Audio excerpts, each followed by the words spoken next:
L'Algérie éliminée de la Coupe d'Afrique des Nations suite à une défaite face au Nigeria, 2-0. Clairement, aujourd'hui, les Algériens n'ont pas été à la hauteur et le titre de l'équipe est très bien choisi. Le Nigeria a dominé sur tous les plans, physique, tactique, collectif et je dirais même individuel. Ils ont été au-dessus de l'Algérie dans la globalité. Vraiment, aujourd'hui, je pense que les deux équipes n'ont pas joué du tout au même sport.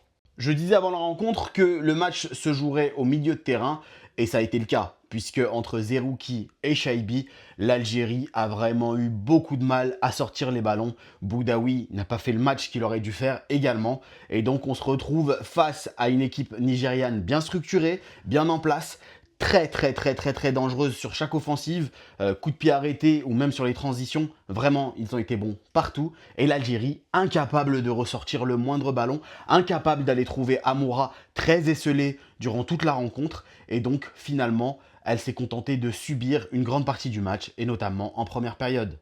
L'autre coupable de la débâcle algérienne, il est tout trouvé pour moi, c'est Petkovic. Il a voulu reproduire ce qu'il avait fait face à la RDC, mais déjà, ça n'avait pas très bien fonctionné. Et là, Maza, dans sa position de faux numéro 9, il n'a pas pu donner tout ce qu'il avait à donner, le garçon. Vraiment, c'était très difficile de voir son match ce soir. Pourtant, techniquement, il a essayé des choses, mais il était trop esselé. Il y avait vraiment très peu de liens. Les choix individuels, en plus de ça, étaient mauvais parce que les joueurs, ils étaient sous pression.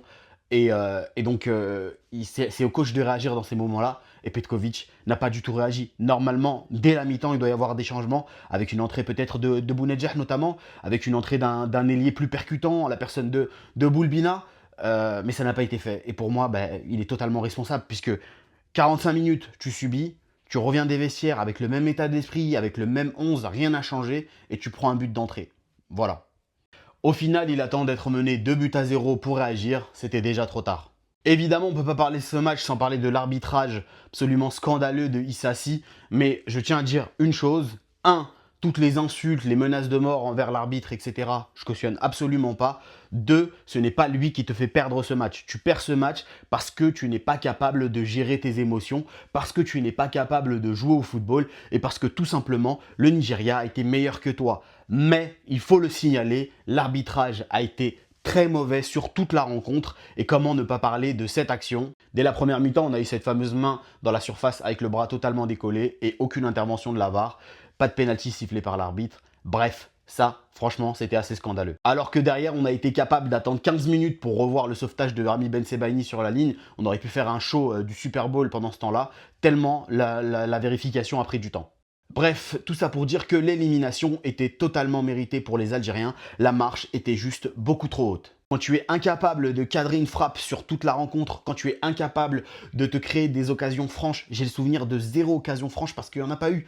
J'ai le souvenir de mauvais choix comme celui de Aït Nouri qui décale pas Mahrez complètement esselé à droite. Ça, il y en a eu plusieurs dans le match, mais d'occasions franches, il n'y en a pas eu. Et dans ce genre de match, tu ne peux pas te permettre parce qu'en fait, tu te fais tuer. Et c'est ce qui s'est passé. Le Nigeria a été sans pitié. Lorsqu'il a fallu abattre, ils ont abattu.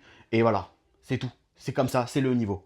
Au final, ça reste une expérience positive pour l'Algérie, cette édition de Coupe d'Afrique des Nations, puisque lors des 2 précédentes éditions, ils étaient sortis au premier tour, mais ça reste terriblement frustrant d'avoir l'impression de ne pas avoir joué au football, tout simplement, de s'être fait manger dès le début et de ne pas avoir eu de répondant. Je pense que quand on tombe sur plus fort que soi, parfois, il faut savoir perdre, et on n'a même pas su perdre avec la manière. Et c'est ça le plus frustrant, je pense. L'Algérie n'a pas perdu avec la manière. L'Algérie a perdu en laissant le Nigeria jouer le jeu et n'a même pas joué avec ses propres armes. Donc, il va falloir vraiment travailler pour se montrer à la hauteur parce que le haut niveau, c'est ça. C'est le Nigeria et c'est ce qui va nous attendre, notamment à la Coupe du Monde.